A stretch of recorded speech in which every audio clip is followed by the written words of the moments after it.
Super Saravana ஸ்டோர்ஸ்ல December 16 இருந்து ஜனவரி 15 வரைக்கும் ஒவ்வொரு பிரான்ச்லயும் ஒரு கஸ்டமருக்கு ₹1,00,000 மதிப்புள்ள தங்க நகை பண்டிகை பரிசு. தேர்தல் ஆணையம் வெளியிட்டு இருக்கக்கூடிய இந்த அறிக்கையை பார்க்கும்போது நமக்கு ரொம்ப அதிர்ச்சியா இருக்கு. இப்ப சென்னை 14 லட்சம் காலி ஆகுது. இப்ப செங்கல்பட்டு, திருவள்ளூர் இதுல 14 லட்சம். மொத்தம் இந்த செக்டார்ல மட்டும் 28 லட்சம் ஓட்டு வந்து எப்படி காலியாச்சு? இப்ப இதே பேட்டர்ன் அப்படியே கோயம்புத்தூர், திருப்பூர், ஈரோடுக்கு பொருந்தது. இந்த லிஸ்டே நமக்கு ரொம்ப பயத்தை ஏற்படுத்துது. இது வரைக்கும் 97 லட்சம் பேர் தான் காலி பண்றாங்க. இதுல இனிமேல் தான் ஆட்டமே ஆரம்பிக்க போறாங்க. நாளையிலிருந்து, இன்னைக்கு 19ஆம் தேதி ஃபர்ஸ்ட் டிராஃப்ட், நாளையிலிருந்து அடுத்த ஒரு மாசத்துக்கு எனக்கு தெரிஞ்சு ஜனவரி 18 வரைக்கும் இவங்க ஃபார்ம் 6 பயன்படுத்தி உள்ள இன்சர்ட் பண்ண போறாங்க. யாரை இன்சர்ட் பண்ண போறாங்க? இவங்க வந்து இதோட நிக்க போறது கிடையாது, 97 லட்சத்தோட நிக்க போறது கிடையாது. ரொம்ப தெளிவாக யோகேந்திர யாதவ் இந்தியன் எக்ஸ்பிரஸ் எழுதுற கட்டுரையில சொல்றாரு, 12 மாநிலத்துல 12 கோடி பேருக்கு தூக்குறாப்பா அப்படிங்கிறார். இது வரைக்கும் 6.5 கோடி பேர் தூக்கிட்டான், இன்னொரு 5 கோடி பேருக்கு மேல தூக்க போறான் அப்படின்னு யோகேந்திர யாதவ் சொல்றாரு. இப்ப தமிழ்நாட்டை பொறுத்த வரைக்கும் ஃபார்ம் 6 பயன்படுத்தி இந்த கோவை, திருப்பூர், ஈரோடு பக்கம் உள்ள வரப்போறது யாரு? இந்த சென்னை பெல்ட்டை வச்சு சென்னை, திருவள்ளூர், செங்கல்பட்டுக்குள்ள உள்ள வரப்போறது யாரு? இதெல்லாம் இந்த ஒரு மாசம் நடக்க போகுது. இதுதான் ஒரு பெரிய இஷ்யூவே. தமிழக எஸ்ஐஆர்ல ஃபர்ஸ்ட் டிராப் வந்து வெளியாகி இருக்கு. 97 லட்சத்திற்கும் மேற்பட்ட வாக்குகளை வந்து நீக்கப்பட்டிருக்கு அப்படின்னு சொல்றாங்க. இதுல என்னென்ன விதத்துல நீக்கப்பட்டிருக்கிறாங்க? அடுத்த கட்ட நடவடிக்கை இதுல என்னதாக இருக்கும்? இப்போ ஃபஸ்ட்டு டிராஃப்ட் இப்போ வெளியே வந்திருக்கு. இந்த ஒரு மாதமாக அவங்க எஸ்ஐஆர் நடத்தினதில் முதல் டிராஃப்ட் வெளியே வந்திருக்காங்க. அதில் வந்து ஏற்கனவே இருந்த வாக்கு தமிழ்நாட்டில் 6,41,14,587 வாக்குகள். இப்போ இன்னைக்கு கொடுத்துருக்க லிஸ்ட் படி பார்த்தீங்கன்னா 5,43,76,755 வாக்குகள், கிட்டத்தட்ட 97,37,832 வாக்குகளை நீக்கியிருக்காங்க. ஆல்மோஸ்ட் பார்த்தீங்கன்னா 97.5 லட்சம் வாக்குகள் நீக்கப்பட்டிருக்கு. இந்த வாக்கு நீக்கப்பட்டதுல எப்படி இந்த வாக்குகள் நீக்கப்பட்டிருக்கு அப்படின்னா, சில இடத்துல 25%, 30% வரை நீக்கியிருக்காங்க. இப்போ சென்னை, செங்கல்பட்டு, திருவள்ளூர் ஆல்மோஸ்ட் இந்த மூணையும் சேர்த்து தான் நம்ம சென்னைன்னு சொல்லுவோம். இப்போ தாம்பரம், செங்கல்பட்டு டிஸ்ட்ரிக்டாக இருந்தாலும் நம்ம வந்து அது திக் பாப்புலேட்டடாக இருக்கும், அதே நம்ம வந்து சென்னைன்னு தான் சொல்கிறோம். இப்போ இந்த மூணில் பார்த்தீங்கன்னா ரொம்ப அதிகமான வாக்காளர்கள் வந்து நீக்கப்பட்டிருக்கிறாங்க.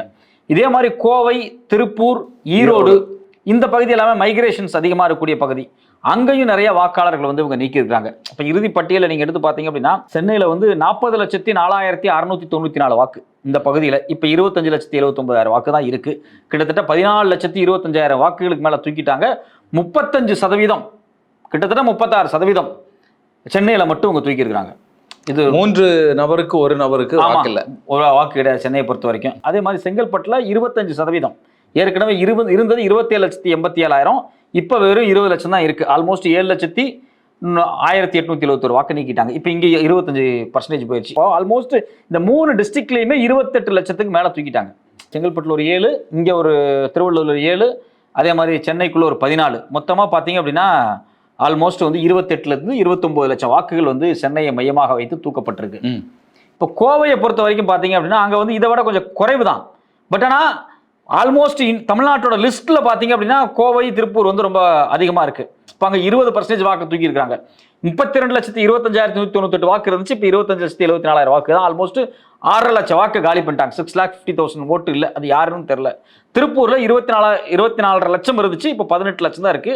அது ஒரு 5.5 லட்சம், 5,63,000 வாக்குல வந்து தூக்கிட்டாங்க, 23%. அதே மாதிரி வந்து ஈரோட்லையும் 16%, 3,25,000 வாக்கு தூக்கியிருக்காங்க. ஸோ அப்போ இந்த மாவட்டங்கள் எல்லாமே ரொம்ப ரொம்ப ரொம்ப திக் பாப்புலேட்டடாக ஒரு மைக்ரேட்டாக இருந்தது. இந்த மைக்ரேஷனில் தான் இவங்க நிறைய தூக்கியிருக்காங்க. ஒரு மினிமம் பார்த்தீங்கன்னா ஒரு 2லேருந்து 3 லட்சத்துக்கு மேலே தூக்கப்பட்ட ஏரியாக்கள் அப்படின்னு பார்த்தீங்கன்னா திருப்பூர், கோவை, அது இல்லாமல் கடலூரில் 2,40,000 தூக்கியிருக்காங்க. திருச்சியில் 3 லட்சம், தஞ்சையில் 2 லட்சம், மதுரையில் 3 லட்சம், நெல்லையில் 2 லட்சம் எபோவு. அது இல்லாமல் திண்டுக்கல்ல 3 லட்சத்து எபோவ். திண்டுக்கல்லே கொஞ்சம் மைக்ரேஷன்ஸ் இருக்குது. அது இல்லாமல் பார்த்தீங்க அப்படின்னா சென்னையில் 14 லட்சம் நமக்கு தெரிஞ்சது தான். இது இல்லாமல் செங்கல்பட்டில் 7 லட்சம், சேலத்தில் 3 லட்சம், திருவண்ணாமலையில் 2 லட்சம், காஞ்சிபுரத்தில் 2.25 லட்சம். அது இல்லாமல் திருவள்ளூரில் 6,19,000, கள்ளக்குறிச்சியில் வந்து 84,000 வாக்கு தான். வேலூரில் 2,15,000. அப்போ நீங்கள் பார்த்தீங்கன்னா கிட்டத்தட்ட ஒரு 10-15 டிஸ்ட்ரிக்டுக்குள்ள 2 லட்சத்துக்கும் கூட இருக்கு. தூக்கப்பட்டவர்களுடைய எண்ணிக்கை வந்து ரொம்ப ரொம்ப ரொம்ப ரொம்ப அதிகமாக இருக்கு. இப்போ தூக்கப்பட்டவங்க அவங்க சொல்லக்கூடிய காரணம் என்னவா இருக்கும்? அவங்க வந்து எனுமரேஷன் ஃபார்ம் ஃபில்அப் பண்ண சொல்றாங்க. அந்த எனுமரேஷன் ஃபார்மை ஃபில்அப் பண்ணி கொடுக்காதவங்க இவ்வளோ பேர். எனுமரேஷன் ஃபார்ம் ஃபில்அப் பண்ணி கொடுக்கல ஒன்று. எனுமரேஷன் ஃபார்மை ஃபில்அப் பண்ணி கொடுத்துருந்தாலும் என்ன சிக்கலாம், டபுள் என்ட்ரி, ட்ரிபிள் என்ட்ரியாக இருக்கும், அது நீக்கப்பட்டிருக்கும். டெட்டு, செத்தவங்க நீக்கப்பட்டிருக்கும். இது இல்லாமல் ஆட்களை கண்டே பிடிக்க முடியல, கண்டுபிடிக்க முடியல, அது ஒரு பெருந்தொகை. அதுதான் வந்து எனுமரேஷன் ஃபார்மை கொடுக்காத ஆட்களா இருக்கும். இது எல்லாமே முடிஞ்சிருச்சு. இது 97 லட்சம்னு சொல்றாங்க. இன்னொரு விஷயம் என்ன அப்படின்னா, அப்படியே நீங்க வந்து இந்த ஃபார்ம் எல்லாம் கொடுத்து முடிச்சதுக்கு பிறகு இதுல ஃபார்ம் சரியில்லாம இருக்குல்ல, இவங்க கேட்ட 13 கேட்டகரியில ஃபார்ம் கொடுக்காத கேட்டகரின்னு ஒன்று இருக்குல்ல. இப்போ வந்து சில பேர் கொடுத்துருப்பாங்க, டாக்குமெண்ட் பொய்யா இருக்கும், ஆதாரங்கள். ஆமா, ஆதாரங்கள் பொய்யா இருக்கலாம், இல்ல ஆதாரங்கள் பொய்ன்னு அரசு முடிவு பண்ணலாம். இவங்களுக்கெல்லாம் ஆதாரம் பொய்ன்னு அரசே கூட முடிவு பண்ணலாம். ரெண்டாவது, கொடுக்கப்பட்ட ஆதாரம் கேட்டதுல இருந்து வேற ஏதாவது டாக்குமெண்ட் அவங்க அட்டாச் பண்ணி கொடுத்துருப்பாங்க. கேட்ட டாக்குமெண்ட்ஸ்ல கொடுக்காத போதாமை எல்லாம் இருக்கும். இது எல்லாத்தையும் கழிச்சாங்கன்னா இன்னும் எத்தனை லட்சம் போகும்னு யாருக்கும் தெரியல. யோகேந்திர யாதவ் வந்து நேற்றுக்கு வந்து இன்னும் எக்ஸ்பிரஸ்ல ஒரு கட்டுரை எழுதுறாரு. அந்த கட்டுரையை படிச்சு பார்த்தா நமக்கு ரொம்ப அதிர்ச்சியா இருக்கு. அந்த கட்டுரையினுடைய பேர் என்ன பார்த்தீங்கன்னா, behind smoke screen SIR 2.0 could be biggest excess in voters exclusion. அவர் என்ன சொல்றாரு அப்படின்னா, இப்போ நம்ம தமிழ்நாடை பார்த்தோம், சத்தீஸ்கர், குஜராத், கேரளா, மத்திய பிரதேஷ், ராஜஸ்தான், உத்தரப்பிரதேஷ், வெஸ்ட் பெங்கால், இது எல்லாம் சேர்த்து இன்க்ளூடிங் தமிழ்நாடோட சேர்த்து இது வரைக்கும் கிட்டத்தட்ட 6,25,00,000 பேர்த்தினுடைய வாக்குகளை நீக்கி இருக்கிறாங்க. 6 கோடி பேர்த்து 12 ஸ்டேட்ஸ்ல 6,6.25 கோடி பேர்த்த நீக்கிட்டாங்க. இது இத்தோட நிக்காது அப்படிங்கிறார் அவர். வந்து இந்த கோவா, புதுச்சேரி, அந்தமான் நிக்கோபார் எல்லாம் கன்சிடர் பண்ணால மொத்தமா சேர்த்தே ஒரு 2.5 லட்சம் தான். இந்த அன்மேப்டு ஓட்டர்ஸ் அப்படின்னு அவங்க சொல்றாங்க இல்லையா, அந்த அன்மேப்டு ஓட்டர்ஸ்ல இன்னொரு விஷயம் என்ன நடக்கும் அப்படின்னா, இந்த ஃபார்ம் கொடுத்தாங்க பாத்தீங்களா, இந்த ஃபார்ம் கொடுத்தவங்களையே அவங்க வந்து சிட்டிசன்ஷிப்பை ப்ரூஃப் பண்ணல அப்படின்னு சொல்லி இன்னொரு 5 கோடி பேர்த்த கூட தூக்குறதுக்கு வாய்ப்பு இருக்கு அப்படின்னு சொல்லி ஒரு டேட்டா சொல்றாரு. அப்போ ஒட்டுமொத்தமா அவர் என்ன சொல்ல வர்றாரு அப்படின்னா, இந்த 12 மாநிலத்தில் மட்டுமே 12 கோடி பேர்த்தை தூக்க வேண்டிய நிலைமை இருக்கு அப்படிங்கிற மாதிரி சொல்றாங்க. இப்போ நமக்கு அடிப்படையில் ஒரு கேள்வி என்ன வருது அப்படின்னா, உத்தரப்பிரதேசில் பாஜக தான் இருக்கு, குஜராத்தில் பாஜக தான் இருக்கு, ராஜஸ்தானில் பாஜக ஒரு இருக்காங்க, இப்போ மத்திய பிரதேசில் பாஜக இருக்காங்க. இங்கெல்லாம் கடந்த 20 ஆண்டுகளாக பாஜக செல்வாக்கா இருக்கக்கூடிய பகுதிகள். இங்கேயே வாக்குகளை தூக்கியிருக்காங்க அப்படிங்கிறது தான் ரொம்ப முக்கியமான ஒரு கேள்வியா இருக்கு. இதில் பார்த்தீங்க அப்படின்னா, குஜராத்தில் 72 லட்சம் வாக்கு தூக்கியிருக்காங்க. இப்போ வெஸ்ட் பெங்கால் 58 லட்சம் தூக்குறாங்க அப்படிங்கிறது, வெஸ்ட் பெங்கால் அவங்க ஆட்சி அதிகாரத்தை பிடிச்சதே கிடையாது, இப்போ தான் போறாங்க. ராஜஸ்தானில் 43 லட்சம் தூக்குறாங்க. மத்திய பிரதேசத்தில் கடந்த 20 ஆண்டுகளாக 25 ஆண்டுகளாக பாஜக தான் ஆட்சி பண்ணிட்டு இருக்கு. 2000க்கு பிறகு இடையில ஒரு வருஷம் மட்டும் காங்கிரஸ் வந்துட்டு போச்சு. அங்கிருந்து 30 லட்சம் ஓட்டை தூக்கியிருக்காங்க. சத்தீஸ்கர் 28 லட்சம், கேரளா 21 லட்சம். இதில் ரொம்ப கொடுமையான விஷயம், உத்தரப்பிரதேசிலேருந்து 2,93,00,000 வாக்குகள் தூக்கியிருக்காங்க. 3 கோடி பேர் தூக்கியிருக்காங்க உத்தரப்பிரதேசில். இப்போ இங்கே எல்லாமே வந்து திக்கா வந்து ஒரு இந்துத்துவா பெல்ட். அது அங்க ஏன் இவ்வளவு பேர்த்து தூக்க வேண்டிய நிலைமை வருது? அவங்களுடைய வெற்றி நிச்சயக்கூடிய இடம் தானே. ஆனா என்னன்னா, அங்க பாத்தீங்க அப்படின்னா இஸ்லாமிய பாப்புலேஷனை வந்து ஒட்டுமொத்தமாக எலிமினேட் பண்ணக்கூடிய ஒரு வேலை, காலி பண்ணக்கூடியது. ஆமா, இப்ப நீங்க பீகார் எடுத்துக்குவோம். பீகார்ல என்ன பண்ணாங்க அப்படின்னா, 43 லட்சம் பேருக்கு 47 லட்சம் பேருக்கு தூக்குனாங்க.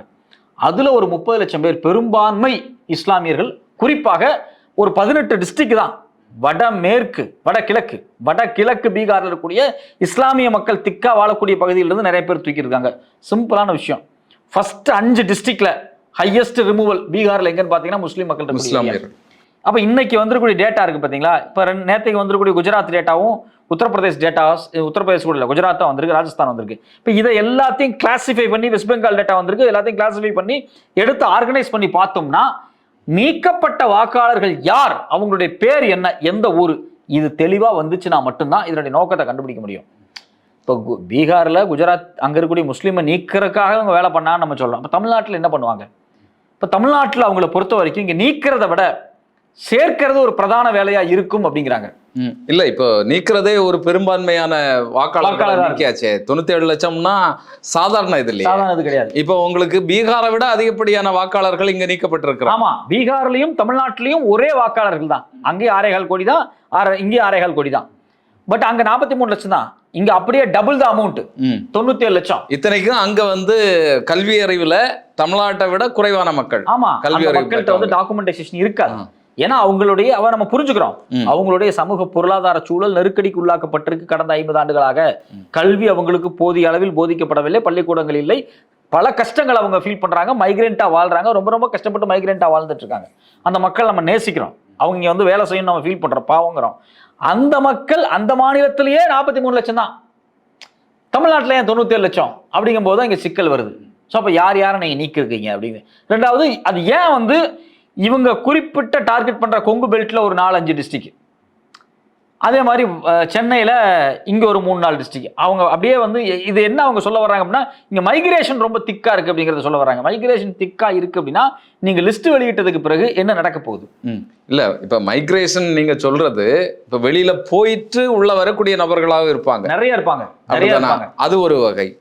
இன்னொன்று இதில் இன்னொரு அபாயம் இருக்குது, நம்ம தொடர்ந்து பேசிட்டே இருக்கோம். இப்போ சென்னை மாதிரியான பகுதிகளில் வடமாநில தொழிலாளர்கள் இங்கே நிறைய ஏற இருக்கிறாங்க. சரியா? நீங்க பெரும்பான்மையான தமிழக வாக்காளர்களை நீக்கிட்டு வடமாநில தொழிலாளர்களை இங்க சேர்த்துட்டா அவனுடைய டார்கெட் முடிஞ்சது. ஆமா, கோவை, திருப்பூர், ஈரோடு அங்கேயும் இதுதான். ஆமா, இன்னும் ஆர்கனைஸ் பண்ணிட்டே இருக்காங்க அவங்க. வடமாநிலத்துல இருந்து அமைச்சர்கள் எல்லாம் வராங்க. ஆமா, அதுல முக்கியமா நீங்க கவனிச்சீங்கன்னா இந்த எஸ்ஐஆர் ஃபார்ம் கொடுக்கும்போது 13 கேட்டகரியில எல்லா மாநிலத்துக்கும் 12 தான், அதுவும் 11 தான். உச்சநீதிமன்றம் ஆதார் கார்டை ஏற்றுக்க சொன்னதுக்கு அப்புறம் இவங்க ஆதார் கார்டுன்னு போட்டுட்டு ஆதார் கார்டு இருந்தாலும் தரமாட்டாங்க, அது சும்மா ஒரு நோட் போட்டு இல்லைன்னு பண்ணுவாங்க. 13ஆக தமிழ்நாட்டில் அவங்க என்ன சொல்றாங்க அப்படின்னா அங்கே நீ எஸ்ஐஆர் கிளியர் பண்ணிட்டு இங்கே ஓட்டு போடலாம் அப்படிங்கிறாங்க. அப்போ ஒருத்தர் 2 தடவை ஓட்டு போடுவான்னு கேட்குறேன். போன மாசம் பீகார்ல ஓட்டு போடுவான், இந்த மாசம் தமிழ்நாட்டில் ஓட்டு போடுவான்னு கேட்குறேன். பாவம், அங்க ஒரு ஓட்டு போறோம், இங்க ஒரு ஓட்டு போறோம். அது மட்டுமல்ல, இப்ப பீகாரிகளை மட்டும் இவங்க சேர்ப்பாங்க அப்படிங்கிறத சொல்ல முடியாது. என்னன்னா இப்போ இந்த நடைமுறையில இப்போ தமிழக வாக்காளர்களை நீக்கக்கூடிய வேலை நடந்தது. பீகாரிகளையும் வேற மாநில தொழிலாளர்களையும் அவங்க வந்து ஈஸியா உள்ளால. இப்ப நீங்க சத்தீஸ்கர்ல இருந்து வர்றாரு, பீகார்ல இருந்து வர்றாரு, அவர் உத்தரப்பிரதேச இருந்து வர்றாரு அப்படின்னா அவர் நீங்க பீகாரின்னு எப்படி கண்டுபிடிப்பீங்க, சத்தீஸ்கர் எப்படி கண்டுபிடிப்பீங்க, எதை வச்சு கண்டுபிடிப்பீங்க? அவர் மொழி ஹிந்தி தான், அவ்வளவுதான், அதான் பேசுவார் அவரு. அவர் உத்தரப்பிரதேசக்காரர் தான் சரி, பீகார்காரர் பீகாரி பேச போறது கிடையாது. பீகாரி ஆல்மோஸ்ட் அழிச்சு விட்டு, பீகாரி, போஜ்பூரி எல்லாம், மைத்திலி எல்லாம் அழிச்சிட்டானுங்க. முழுக்க ஹிந்தி தான் இருக்கு. இப்போ இங்க வர்றவன யாரை எந்த ஓட்டை எப்படி வேணாலும் டிரான்ஸ்ஃபர் பண்ணிக்க முடியும். அவனுக்கு ஓட்டு அங்கேயும் இருக்கு இங்கேயும் இருக்கும். ஸோ இது மாதிரியான வேலைகளை வந்து இவங்க பண்றது தான் நமக்கு ஒரு பெரிய அதிர்ச்சியும். ஏன்னா அதுக்கு முன்னால நமக்கு வந்து கண்டுபிடிக்கவே முடியாது. நீங்க என்னைக்கு போய் ஓட்டு போடுறீங்களோ அன்னைக்கு தான் நீங்க பார்க்க முடியும் பூத்துல யாரெல்லாம் வராங்க, யார் வர்றாங்க அப்படின்னா. இது தமிழ்நாடாக இருக்கா, பீகாராக இருக்கா, ஒடிசாவாக மாறி இருக்கா அப்படிங்கிற முக்கியமான விஷயம் என்னன்னா நீங்க சொன்னதுலயே அந்த ஏரியால எல்லாத்துலயுமே ஒரு சென்ட்ரல் ரிசர்வ் போலீஸ் போர்ஸ் போட்டு வச்சிருப்பாங்க. அவங்க எல்லாம் மோஸ்ட்லி ஹிந்திக்காரங்களா தான் இருப்பாங்க. உள்ள இருக்கக்கூடிய லோக்கல் பூத் லெவல் ஆபீசர்ஸ் போய் தடுக்க முடியாது. அவன் ஓட்டர் ஐடி வச்சிருப்பான், அதுல வந்து நம்பர் வச்சிருப்பான், ஆதாரப்பூர்வமா அவன் கொண்டு வருவான். எப்படி தடுக்க முடியும்? அவனை தடுக்க முடியாது. உடனே தேர்தல் ஆணையம் வந்து தமிழர்கள் மேல வந்து சண்டைக்கு வந்துருவாங்க. ஸோ இப்போ இந்த விஷயங்கள் ஓடிக்கிட்டு இருக்கு. ஸோ இப்போ இந்த எல்லாமே இவங்களுடைய டார்கெட் என்ன அப்படின்னா இது முழுக்க இந்த ஒரு மாசம். இப்போ இன்னைக்கு டிராஃப்ட் வெளியிடுறாங்க, நாளையிலிருந்து ஆரம்பம் நினைக்கிறேன். ஆமா, இன்னைக்கு 19/12/2025, 19/12/2025 18/1/2026 வரைக்கும், அடுத்த மாசம் 18ஆம் தேதி வரைக்கும் இவங்க புதிய சேர்த்தல், நீக்கல், திருத்த படிவங்கள் பெறலாம். புதுசா உள்ள வர்றவனு வரலாம். இப்போ இனிமேல் தான் வேலையை ஆரம்பிப்பாங்க. ஃபார்ம் 6 அவங்களுடைய வேலை இனிதான் தொடங்கும். ஃபார்ம் 6. ஸோ அதுல முக்கியமான விஷயம் நீக்கல். யாராவது நீக்கலாம், இதுக்கு மேலே நீக்க முடியுங்கிறான். என்ன சொல்றான் அப்படின்னா நீ கொடுத்த ஃபார்ம் தப்பு அப்படி நீக்குவான், திருத்தங்கள் செய்யலாம். இதெல்லாமே இந்த ஒரு மாசத்துல நடக்கும். அதுக்கு பிறகு 19/12/2025 பிப்ரவரி 10 வரைக்கும் அந்த இடைப்பட்ட காலகட்டத்தில் ஒரு சின்ன ஒரு நோட் போட்டு கொடுக்குறான். அறிவிப்பு அனுப்புதல், கணக்கெடுப்பு படிவங்கள் மீதான விசாரணை மற்றும் புதிய விண்ணப்பங்கள் மீதான விசாரணைகள். இந்த நேரத்தில் நான் வந்து இன்வெஸ்டிகேட் பண்ணிக்குவேன், இந்த ஃபார்ம்ஸ் எல்லாம் கரெக்டாக இருக்கா இல்லையா அப்படின்னு சொல்லி நான் ஃபில்அப் பண்ணிக்குவேன். இறுதி பட்டியல் 17/2/2020 பிப்ரவரி 17ஆம் தேதி நம்ம தலையெழுத்து முடிவு பண்ணுவான். 2026 தேர்தலில் தமிழ்நாட்டில் எந்த கட்சி வெற்றி பெறணும் தோக்கணும் அப்படிங்கிறத, எந்த கட்சிக்கு என்ன வாக்கு சதவீதம் வரணும் அப்படிங்கிறத 17/2 பிப்ரவரி 17ஆம் தேதி வரக்கூடிய அந்த வாக்காளர் பட்டியல் இறுதியாக முடிவு செய்யப்படும். ஸோ அப்போ இது ஒட்டுமொத்தமாக இந்த எஸ்ஐஆர் பணி அப்படிங்கிறது முழுக்க ஒவ்வொரு ரீஜன்ல ஒவ்வொரு மாதிரி தேர்தலில் ஜெயிக்கிறதுக்கு பாஜக பல ஸ்ட்ராட்டஜிகளை பண்றாங்க அப்படிங்கிறதா யோகேந்திர யாதவ் இந்தியன் எக்ஸ்பிரஸ்ல வைக்கக்கூடிய முக்கியமான வாதமே. அவர் வந்து எல்லா மாநிலத்தையும் அசஸ் பண்றாரு, 12 மாநிலத்தையும் அசஸ் பண்றாரு. நம்ம தமிழ்நாட்டை மட்டும் தான் பேசிக்கிட்டு இருக்கோம். அவர் 12 மாநிலத்திலையும் என்ன மாதிரியான வேலை பண்றாங்க, என்னென்ன பண்ணிட்டு இருக்காங்க அப்படிங்கறத அசஸ் பண்றாங்க. ராகுல் காந்தி மகாராஷ்டிரா தேர்தல் என்ன நடந்துச்சு, அது மட்டும் இல்லாம கர்நாடகா தேர்தல் என்ன நடந்துச்சு, எல்லாமே அவர் வெளியிட்டு இருக்கிறாரு. இதுல இன்னொரு குறிப்பான விஷயம் என்ன அப்படின்னா ஃபார்ம் 6 பயன்படுத்தி இந்த ஒரு மாசத்துல உள்ள நுழைறாங்க இல்லையா, அவங்க எல்லாம் ஃப்ரெஷ் வாட்டர்ஸ். அந்த ஃப்ரெஷ் வாட்டர்ஸ்னா எவ்வளவு வயசு இருக்கலாம்? 18 வயசு தாண்டி 25 வயசுக்குள்ள இருக்கலாம், 20 இருக்கலாம், 25 இருக்கலாம், ஒரு போன தடவை வாங்க விட்டுருக்கலாம், ஒரு 25 வயசுக்குள்ள இருக்கலாம். ஃப்ரெஷ் வாட்டர்ஸ் ஏற்கனவே மகாராஷ்டிரா கர்நாடகால 60 வயசு 70 வயசு ஆட்களுக்கு கொடுக்கப்பட்டிருக்கு. 100 வயசுக்கு மேல எல்லாம் 100 வயசுக்கு மேல இருந்துச்சு. லேடிஸ் எல்லாம் 90 வயசுக்கெல்லாம் போட்டு கொடுத்துருந்தாங்க. இப்ப அந்த ஃபார்ம்ஸ் எல்லாம் எப்படி இதுக்குள்ள வரும் அப்படிங்கறதெல்லாம் ஒரு பெரிய சிக்கல் இருக்கு. இப்ப அடுத்த ஒரு மாத காலம், அடுத்த மாதம் ஜனவரி இந்த 18ஆம் தேதி வரைக்கும் நாம ரொம்ப விழிப்போட இருந்து நம்மளுடைய ஃபார்ம்ஸை ஃபில்அப் பண்ணி ஒரு பக்கம் கொடுக்கணும். இன்னொரு பக்கம் இந்த லிஸ்ட் வெளியாயிருக்குது பாத்தீங்களா, இந்த லிஸ்ட் வெளியானதுக்கு பிறகு இந்த பூத் லெவல் ஆபீசர்ஸ் அங்க இருப்பாங்க பாத்தியா லோக்கல்ல, இவங்களுக்கு எப்படி யார் ஓட்டை உள்ள கொண்டு வர்றாங்க ஃபார்ம் 6 செக் பண்ணணும். என்னை பொறுத்த வரைக்கும் ஃபார்ம் 6 யாரோ ஒரு தனி, இப்போ என்னோட கிராமம் வச்சுங்களேன், திருப்பூர் பக்கத்தில் ஒரு கிராமம், எங்க ஊர்ல ஃபார்ம் 6 பயன்படுத்தி ஒருத்தன் ஃபில்அப் பண்ணி நார்த் இந்தியன் கொண்டு வந்தா எங்க ஊர்ல கூடிய திமுக, அதிமுக, பாஜக கிடையாது எங்க ஊர்ல, திமுக அதிமுக தான் இருக்கும். இந்த பூத் லெவல் ஆஃபீஸர் சொல்லுவாங்க, எப்ப இவன் பேர் பாருங்கப்பா, இவன் வந்து ஏதோ பேர் போட்டிருக்கான், இவன் வந்து தமிழ்நாட்டுக்காரனே கிடையாது, இவனை வந்து தூக்கிடலாம்ப்பா, சித்தார்த் பாஜ்பேயின் போட்டிருக்கான்ப்பா, அவனை தூக்கிருப்பான்னு சொல்லி தூக்கி விட்டுருவாங்க. ஏதோ ஒரு பேர் போட்டிருக்கீங்க, நீங்க ஃபார்ம் கொண்டு வந்து தந்தா தூக்குவீங்க, நீங்க ஆன்லைன்ல போட்டீங்கன்னா எப்படி தூக்குவீங்க? ராகுல் காந்தி சொல்றாரு, இவங்க சென்ட்ரலைஸா எங்கேயோ உட்காந்துக்கிட்டு திடீர்னு வாக்க உள்ள இன்செர்ட் பண்றானுங்க, அதான் பிரச்சனையா இருக்கு. அனானிமஸா இருக்கு ஓட்டு. ஒரு தொகுதியில பாத்தீங்க அப்படின்னா ஒரு பூத்துல 130 ஓட்டு 100 ஓட்டு வந்து ஒரு வீட்டுக்கு ஒரு ஓட்டு இருக்க கேட்டகரி இருக்கு அப்படிங்கிறாங்க. ஒரே வீட்டுல ஒரே ஓட்டு, அப்படியே 120 ஓட்டு விழுகுது அப்படிங்கிறாங்க. அது எல்லாமே பாஜக போகுது. ஒரு வீட்டுல 11 ஓட்டு 15 ஓட்டு பல்க் ஓட்டு இருக்கு, அதுவும் பாஜக போகுது அப்படின்னு ப்ரூவ் பண்றாங்க. காங்கிரஸ் தரப்புல இருந்து எடுத்து போன தடவை கிளீனா ப்ரூவ் பண்றாங்க. ஸோ அப்போ இந்த அனானிமஸ் ஓட்டா இருக்கட்டும், அதாவது விர்ச்சுவல் ஓட்டுன்னு கூட சொல்லலாம், இல்லை சிங்கிள் ஹவுஸ்ஹோல்ட் ஓட்டா இருக்கட்டும், இல்லை பல்க் ஓட்ஸா இருக்கட்டும், இது எல்லாமே இந்த பேட்டர்ன்ல தான் உள்ள நடத்திக்கிட்டு இருக்கிறாங்க. நாம பொறுத்திருந்து இந்த ஒரு மாசத்துக்குள்ள என்ன நடக்குதுன்னு நம்ம பார்க்கணும், வேற வழி இல்லை. இது வந்து ஒரு பெரும் கொள்ளையின் காலம். அதாவது ரொம்ப இயல்பா சொல்ல போனா, நாம ஓட்டு போட்டு பிரதமரை தேர்ந்தெடுக்கலாம்னு நினைச்சோம். பிரதமர் நான் உங்களை தேர்ந்தெடுக்கிறேன், ஏதாவது எனக்கு ஓட்டு போடுவீங்க போட மாட்டீங்க அப்படிங்கிற இடத்துக்கு அவங்க நகர்ந்துட்டாங்க. பொறுத்திருந்து பார்ப்போம் அடுத்தடுத்து என்ன நடக்குது அப்படின்னு.